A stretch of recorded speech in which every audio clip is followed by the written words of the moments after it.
Selamat pagi anak-anak, kita ketemu lagi yaitu tema 2 selalu berhemat energi, sumber dan subtema sumber energi pembelajaran 4. Pada materi sebelumnya kamu telah belajar menemukan gagasan pokok dari teks tertulis dan teks lisan. Tertulis berarti dapat kamu baca, teks lisan berarti kamu mendengar teks yang dibacakan. Kali ini kamu akan belajar menemukan gagasan dari teks visual atau gambar. Kamu perhatikan ya, kamu amati gambar itu. Atau ada di bukumu di halaman 28 tema 2. Setelah kamu amati gambar itu, cobalah jawab pertanyaan berikut. 1. Apa yang diceritakan gambar tersebut? Kira-kira apa yang diceritakan pada gambar tersebut? Yaitu ada seorang ayah yang lagi menonton televisi, ada lampu, ada AC, ada kulkas di situ. Apa yang diceritakan? Yang diceritakan pada gambar tersebut adalah penggunaan energi listrik dalam kehidupan sehari-hari. Itulah kira-kira yang diceritakan pada gambar tersebut. Yang kedua, sebutkan peristiwa pada gambar yang terkait dengan sumber energi listrik. Nah, peristiwa yang terjadi atau yang terkait pada gambar dengan sumber energi listrik pasti adalah yaitu listrik dapat menggunakan atau listrik itu dapat digunakan untuk menyalakan lampu, menyalakan televisi, kulkas dan AC. Banyak lagi barang elektronik kalau yang lain. Sekarang tugasmu adalah tuliskan gagasan pokok dari gambar tadi ya.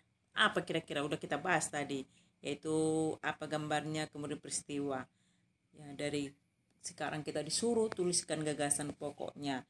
Pasti itu gagasan pokoknya itu nanti kamu jabarkan, yaitu mengenai listrik merupakan sumber energi. Kita jabarkan nanti itu gagasan pokoknya itu ya.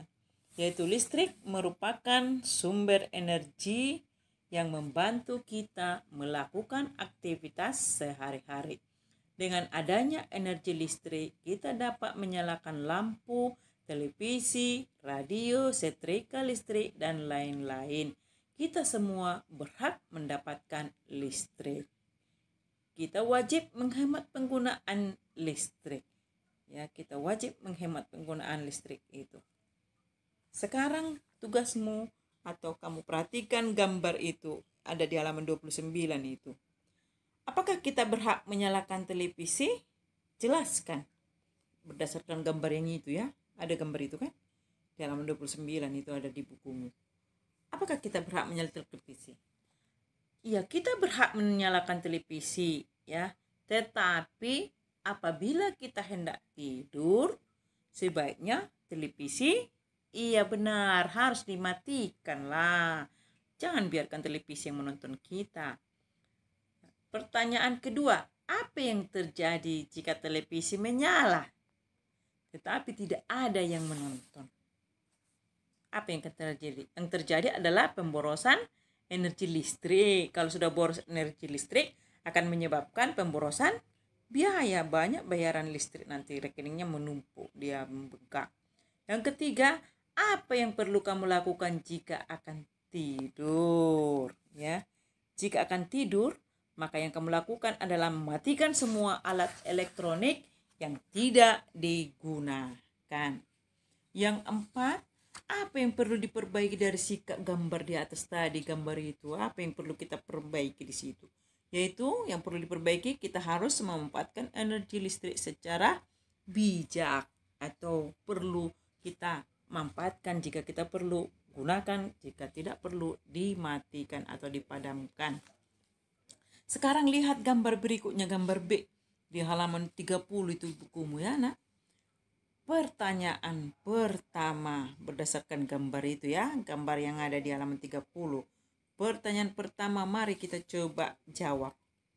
Apa kita berhak menyalakan televisi? Iya, karena melalui televisi kita dapat memperoleh pengetahuan dan hiburan ya. Kita berhak menyalakannya biar menambah pengetahuan dan hiburan. Kita tahu berapa kena COVID di Jakarta, Kalimantan. Bisa kita tahu menonton Upin Ipin, ya kan? Dengan menonton film yang lucu-lucu bisa kita terkena hiburan atau terhibur, kita ketawa. Kemudian berikutnya ya, pertanyaan 2, apa manfaat kita menonton televisi bersama-sama anggota keluarga? Yaitu menambah kedekatan antar keluarga dan bisa lebih menghemat biaya. Jadi akrab kita dengan anggota keluarga, bisa bercerita sekalian hemat biaya karena televisi yang gunakan cuma satu. Yang ketiga, apa yang akan terjadi jika setiap anggota keluarga menonton televisi sendiri-sendiri? Kalau mereka ada di kamar, ada di sana, apa? Pasti kebersamaan anggota keluarga itu akan berkurang. Masing-masing anggota keluarga akan memiliki sifat individualisme, maksudnya sendiri-sendiri, dan juga lebih boros energi listrik. Bayangkanlah, jadi berapa anggota keluarga, banyak televisi yang begitu digunakan, berarti biayanya semakin menumpuk atau membengkak, ya, makin banyak nanti biayanya. Hal baik apa yang dapat kita contoh dari gambar di atas? Hal baik apa yang kita tiru dari gambar itu? Yaitu kita dapat, ya, kita bisa mendapatkan pengetahuan dan hiburan pertama, kemudian menjaga kedekatan antar anggota keluarga serta lebih baik, serta yang berikutnya adalah menghemat energi listrik dan juga biaya. Hemat energi, hemat biaya, begitulah dia. Tugasmu sekarang adalah lihat dia buku siswa itu, bukumu itu halaman 31, kau jawab di buku latihanmu 1-4. Terima kasih. Sekedar mematikan lampu saat tidur, menyalakan barang elektronik hanya ketika kita butuhkan adalah hal sederhana yang bisa kita lakukan untuk menghemat energi listrik.